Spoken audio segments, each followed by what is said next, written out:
Hi, I'm research psychologist Rogers Follansbee. Have you ever heard someone say that they prefer to text instead of call? Does structured psychology know why that is? I think it does.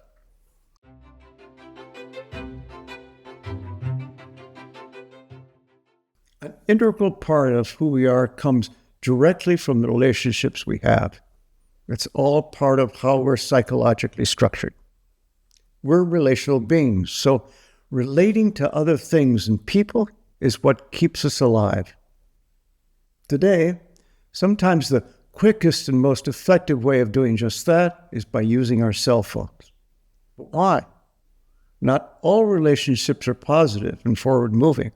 For example, Jack might relate to Sally, but tell Sally she's stupid. Both Jack and Sally are relating, but not in a positive way. As a result, Sally will be hurt by Jack's insult. Now, that said, depending on how relationships are carried out, they can either be concrete or virtual. Concrete conversations take place in person, whereas a text message creates a certain kind of virtual space between the two parts of a relationship. More virtual relationships are safer relationships.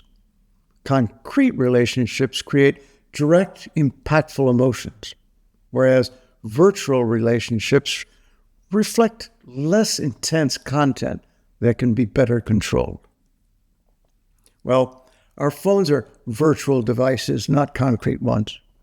If over the phone Jane hurts Peter in any way, Jane's insult will be far less painful to Peter than if she insults him face-to-face.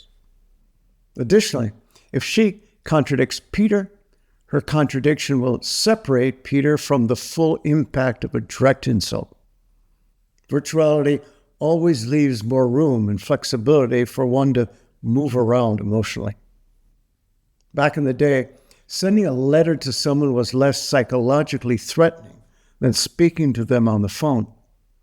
And speaking on the phone was, at the same time, less dangerous than confronting someone face-to-face.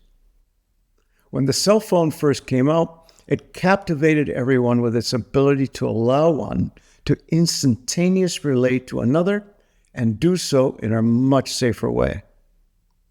Soon, not only could we quickly relate to someone else, but do so with an extra layer of psychological protection. This by texting instead of speaking directly to another.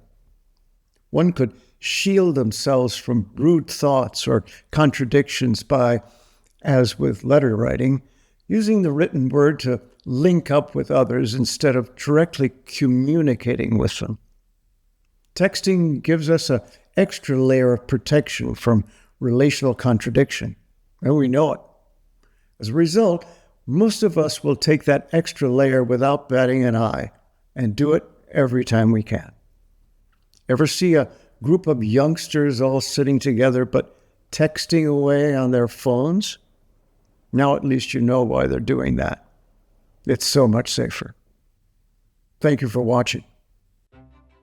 Understand why we all think, feel, and do the things we do. Read It's Not Your Fault by Rogers Follansbee. Link in the comments below.